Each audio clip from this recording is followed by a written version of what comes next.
Humanity Matters.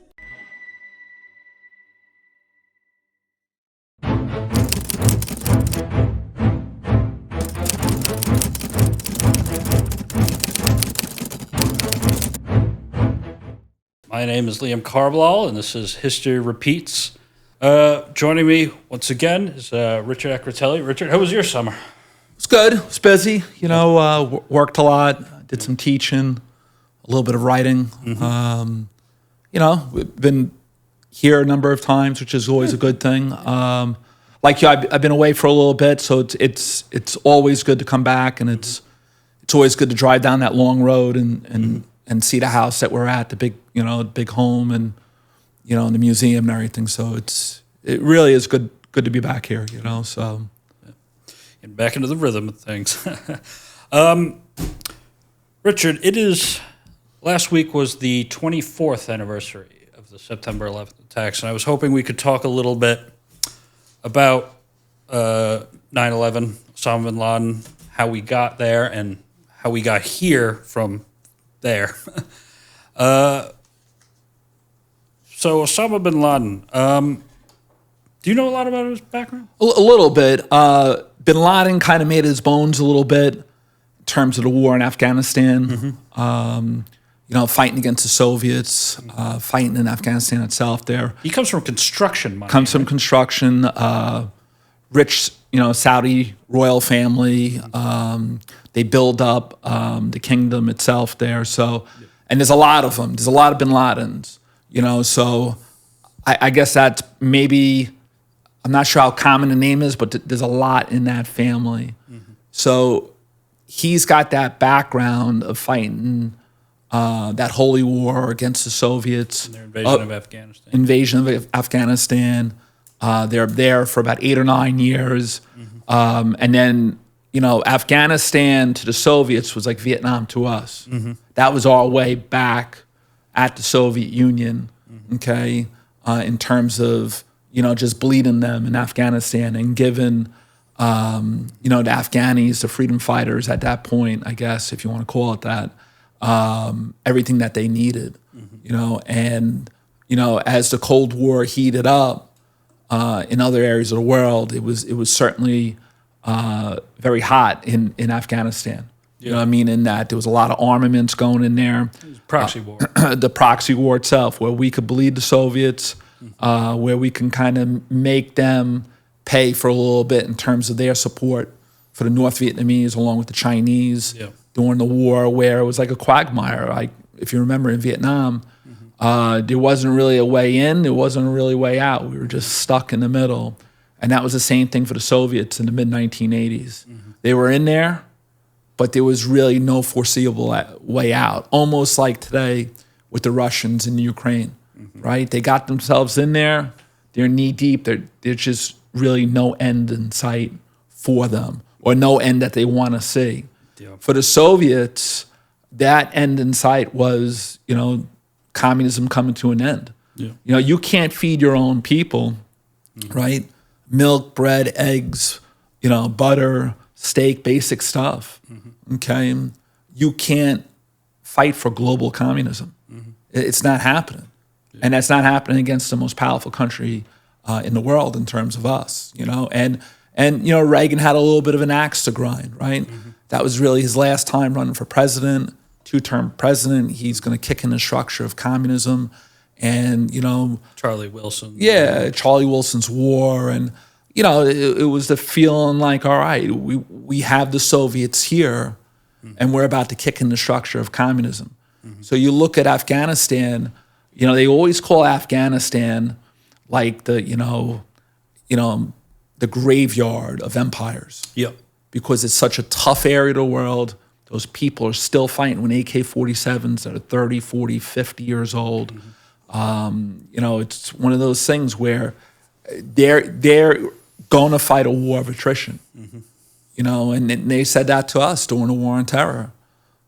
Okay, we'll take losses and we'll keep taking them. You guys don't like losses, and we're just going to wait you out. And that's why the timetables became such a problem. But when you look at bin Laden, okay, he's going to get his experience fighting. Cutting his teeth. Okay, like he's going to make his mark. People are going to realize, who he is in terms of that part of the world. Then you look at the Cold War comes to an end. We fight the first Gulf War, right? Saddam Hussein has the fourth largest army in the world. Yep. He jumps on Kuwait like a dog jumps on a rabbit, right? It's not even close. Yep. And then he's poised to go into Saudi Arabia, which he scares the heck out of the whole, Saudi kingdom. You got all that oil in the world. People could say whatever they want, but you can't destabilize the world's oil in a huge part of the area like that. He attacked Saudi Arabia at one point, right? Just before the war starts? Yeah, it was it Khafji, I think the name was? Yeah. It was like a coastal area on Saudi Arabia that was not too far away from Kuwait. Yeah. I could be wrong with the name, but they were kind of testing. They were like probing to see how far they can go. And then you have Schwarzkopf, the bear, right? He has the unbelievable plan where it's holding because Desert Shield is the cover, right? So let's protect Saudi Arabia. Let's get our assets in the area. Let's get about 300,000 American soldiers along with the coalition forces. And then, before that, when Saddam goes in, okay, bin Laden goes to the Saudi royal family and says, I'll get the Americans out. There's no need to call them in here. Yep. You call them in, they probably won't leave, and they're going to go against Islam, and they're going to go against our traditional ways, and, you can't trust the Americans, okay? And the Saudis were like, hey, listen, we have a modern power here who wants to attack us, who wants to take over more. Saddam's not going to be happy about it. Okay, his economy is not the greatest. This is a good diversion for him. Okay, and that's where you get the former Secretary of State James Baker comes in. You get all these Cold War guys come in, and this is their last hurrah. You saw it with the generals during the Gulf War, the older guys with the big Coke bottle glasses and everything like that, and they're guys that are from World War II, from Korea and Vietnam. This was like their last hurrah. Yeah. And then you have bin Laden on the sideline, basically sulking, where it was totally unrealistic. Yeah. Okay, we had the army. The army was ready to go. Yeah. Okay, you had brigades and divisions training for it here in this country, in West Germany and in other areas of Europe. Yeah. All they had to do was take our vehicles and paint them from green to the cookie cutter. Yeah. You know what I'm saying? Those guys were, and how do you know they were ready to go? Because we went through the Iraqis like they weren't even there. And you got to think, the Soviet and then later, right, the Russian leadership, okay, must have been saying, wow, we were going to fight these guys. Look what they did out with the armor. And Saddam was not supposed to be some pushover. All right, so when you look at bin Laden, the 1990s is going to be his development in terms of terrorism. Because you had the first World Trade Center bombing in Manhattan, and they caused some damage, they caused a scare, and it shows how vulnerable our security is, right? But it's not enough, okay, to do what he wants to do. What was it? It was the rental truck with the explosives that they put in the parking garage, right? The 94 attack? Yeah, it was, what was that? It was a 92 or 93, so I think it was a little bit earlier than that. So what does bin Laden learn? That if you're going to attack the United States, you have to fully commit. Because you know what it is, sooner or later we're going to catch these guys. It's like breadcrumbs. It's not easy to find them, but our intelligence capabilities, our technology, and our determination to go after these people, they're going to end up catching them. That was the one thing that always bugged me about those conspiracy theorists. It's like, oh, Bush blew up 9/11. It's like, well, Osama bin Laden also bombed the World Trade Center like 10 years before. There was also Kenya? In Kenya, well, you had the embassies. Now, you have a couple attacks leading up to 9/11. Yeah. 9/11 is very similar to Pearl Harbor. You know there's going to be an attack, but you don't know when or where, and you don't know the magnitude of it. But the chatter is out there, but you're not quite sure what it is there. Okay, Bush, you know, for people to say something like that is it's outlandish. You know, it's not good. You know, whether you like him or not politically, no American president wants that. No. Okay, and he was supposed to be a domestic president, not a foreign policy, right? Yeah. So when you look at the 1990s, you got the first World Trade Center bombing. Okay, you got the Khobar Towers in Saudi Arabia, where they put explosives into a truck. Okay, and it was right outside the area of American like dorms, like not dorms. What would it be? Barracks there, right? Military barracks. So it blows off the face of those barracks there, the living quarters for the American soldiers, right? Yeah. Then you have the embassies in Kenya and Tanzania and East Africa. Yeah. Then you have them blow a hole into the USS Cole that's the size, okay, of this building here. Yeah. Okay, so little by little, he's gaining more momentum. Okay, and then what do you have? You have the terrorists that almost like sleeper cells in this country, you know, getting established here. Now they have some money, they have living quarters, right? And then they end up learning how to fly aircraft. So you could learn how to fly a jumbo jet in a simulator, and that's, you know, they end up manipulating the security, which was very weak. I remember the security in the 1990s was a joke.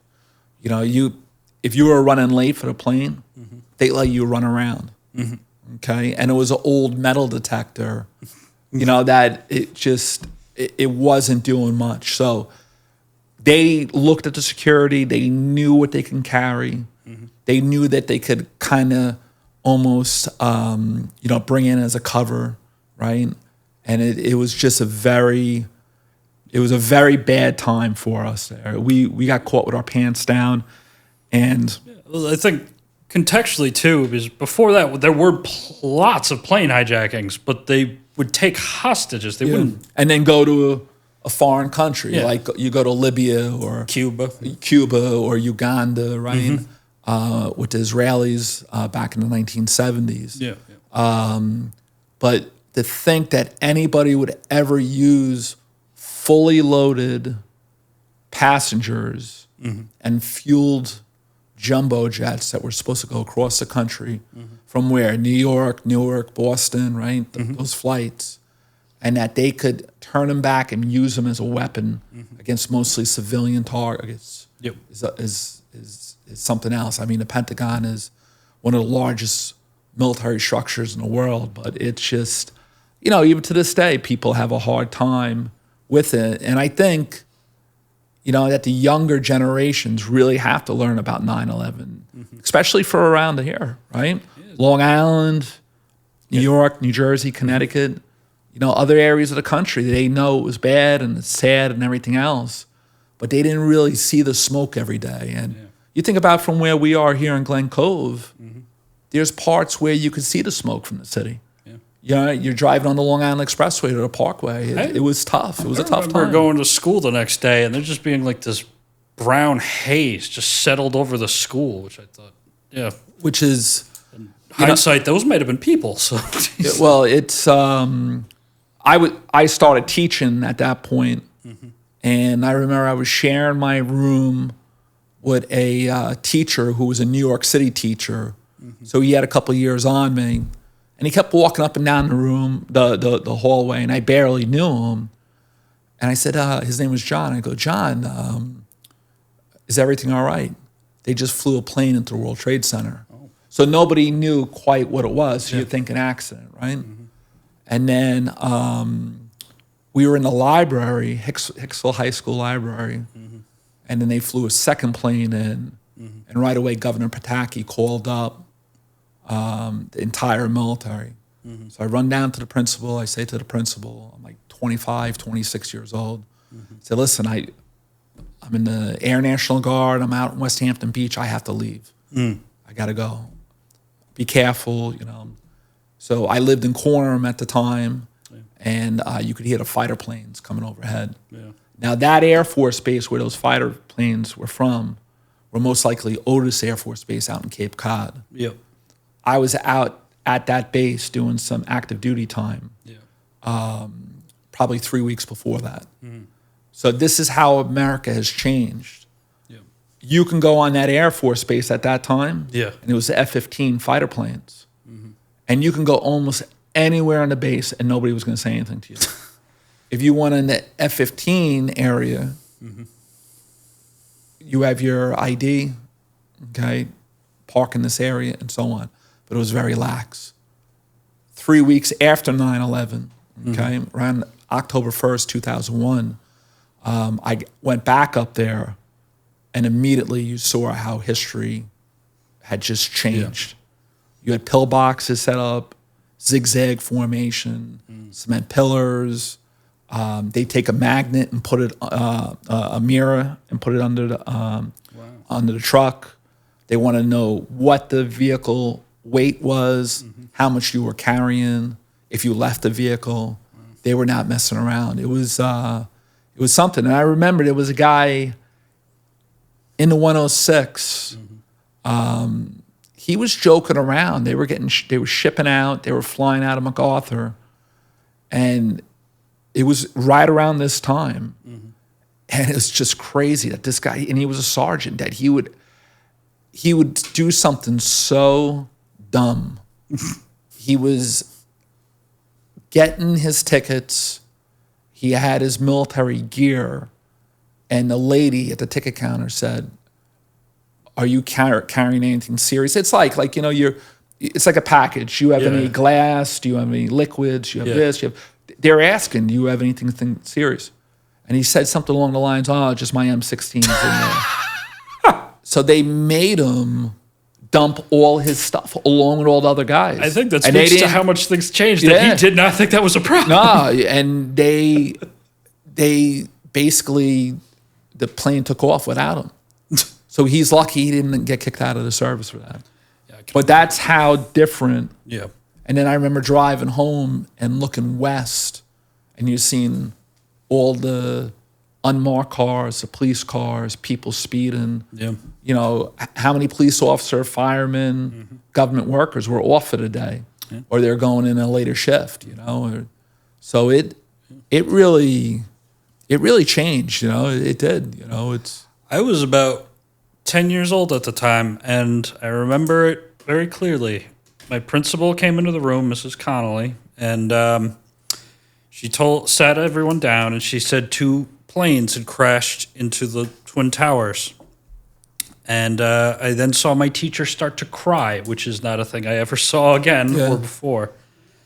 She asked us, "Are we worried about anybody?" And I said, "Well, my father's in the FDNY," and another student, Ruthie, mentioned that her father was... Where did he work there? Oh, he was a Queens fireman. Queens? So he was not a first responder. But, you know, I'm 10. I don't really know the exact specifics about if he's going to be, like, climbing the towers or he's just doing logistic. The stories he told were actually really interesting because he retired, like, 2 months later. So he went out to buy some cigars to celebrate, like, in the weeks after, and someone realized he was a fireman, and he went some stranger out of his way, bought him the most expensive cigars they had at the tobacco shop. His 20th honeymoon was around the same time. They got bumped to first class just because he had an FDNY hat on. Sure. It was just... I don't want to say I have positive memories at the time because it's a terrible thing, but it was just such a unifying, just such beautiful stories like that coming and in the wake of it. 343 lost, and I have a good friend of mine. He was the first person I ever interviewed here on HMTV. He played for the Yankees, the Braves, the Brewers. He was like best friends with Thurman Munson, Bobby Mercer, Bobby Cox, Atlanta Braves manager who just passed away. He was a New York City firefighter, and he used this pretty powerful line. He goes, "I didn't know them all, but I lost 343 friends." And you know, it's one of those things where it still cuts deep today. Okay, especially in areas of Nassau and Suffolk County where you could be a couple of miles away from, Manhattan, and you're still close enough, And there's an interesting story that I wanted to maybe share with you. Oh, yeah. When you look at 9/11 and you look at bin Laden, right? Mm-hmm. Not many people knew who bin Laden was, right? I didn't know. You knew bin Laden if you were into the current events, foreign policy, the war in Afghanistan, Yeah. and then all the terrorism Yeah. in the 1990s. The average American did not know who bin Laden was. So he comes from a wealthy family. I guess you would call him the black sheep of the family in terms of it's a large family, construction, a lot of money in terms of the development of Saudi Arabia, right? Yep. So about a week or two after 9/11 occurred here, right? And it was still going on. The registrar from Harvard, one of them was interviewed. And he said, I did not know the name. I didn't recognize the name. But a bin Laden was standing in front of me. One of the family members was a woman. And she said, I would like to go to school here. But it was beyond the date. It was too late to register, right? Yeah. The semester was already going. You have to wait until the next semester and so on, right? So he goes, you got great grades. It looks like you're going to get in here, but you missed the date. We can't, there's nothing we can do about it. And she goes, well, I'm a bin Laden and I get what I want. And he goes, well, this is Harvard and that's the door. And he just thought it was another like unruly, very good Trust fund student, kid. maybe a little money behind him or whatever the case was where they were determined to get in at that point. And that story is really indicative of bin Laden itself. Most people did not know who, bin Laden was. And even during and after 9/11, we told Afghanis, we told the Taliban, you turn them over, we're not going in. But you have to turn them over. Yep. And it was about 19 days after 9/11. And the assessments for President Bush were not good because we were not. So we talk about the Gulf War, right? We just kicked the stuffing out of the Iraqis. It was, it was one of those things where the military was in place. 10 years later, the military wasn't in place. Okay, because when you look at Clinton was able to balance the budget by doing two things. One, he raised taxes, took those savings and put it on the debt. And two, they cut back on the military. Okay. Well, I mean, the Soviet Union just collapsed. Who are we going to fight? Yeah, but that's the thing, though, right? Things always happen. Yeah. So when 9/11 occurs, right, we weren't prepared for it. No. So they asked Bush, they're like, well, when can we go in, this and that? And Rumsfeld goes, 3 months, 5 months, right? And Bush is holding his head. And then he finally gets somebody who wasn't even on like the general staff there, okay, the National Security Advisory staff, and says, we should be able to be in there within X amount of weeks. And those were some long weeks for the government because, you had when baseball came back to America at Citi Field, okay, people were there, they were watching the game, they were, it was the Braves against the Mets, they were opponents against each other. But in between commercial breaks, you had the news was going off, right? This is what's going on in different areas of the country, in the world. Now you have the planes flying overhead and people looking up. You have military flyovers. You're a Nassau County kid, right? Yes, sir. They had aircraft carriers off the coast of Jones Beach. Yeah. You had all those ships like ducks in a row. They're out in the water. What you're looking at was that America wasn't quite prepared for it, but what came through? Walmart ran out of American flags. You had yellow ribbons that were tied on trees. You had people, sending food and water and all kinds of stuff to the rescue workers. My dad, he says one of his big jobs was getting food for the literally hundreds of firemen coming in from out of state and out of county. So you go to the 9/11 museum, right, down in Lower Manhattan. Yeah. You had that Irish pub that's there. Yeah. Right? They have fire patches. Like if you would look up the Molden here, there's a fire patch on every piece of the Molden from Canada, United States, to companies all the way to California. I got one funny anecdote. My father, as I mentioned, he was in the FDNY. He hadn't been to the museum. It had been they built, I think this might have been 2015. We go down there and we see the cross, the famous cross. He looks, is that my ladder truck written on the side of the, sure enough it was. And apparently one of his buddies had drawn it there and forgot to tell him. It's something I went to a military history conference in Chicago about, about almost 13 years ago. And the historian for the Marine Corps that was at this conference worked in Lower Manhattan. Yeah. And he said, after 9/11, I just said, I'm never going back there again. Wow. So you don't know what people's comfort level are. Look at your dad, 2015, right? Yeah. You might have people today for the first time. They went there, and it's not easy by any means. It doesn't get any easier over time, So. All right. That's all the time we have for now. Thank you. This has been History Repeats with your host, Liam Carballal. And joining me, as always, Rich. Thank you, Liam. Good seeing you. This has been History Repeats on HMTV. Thank you, and good evening.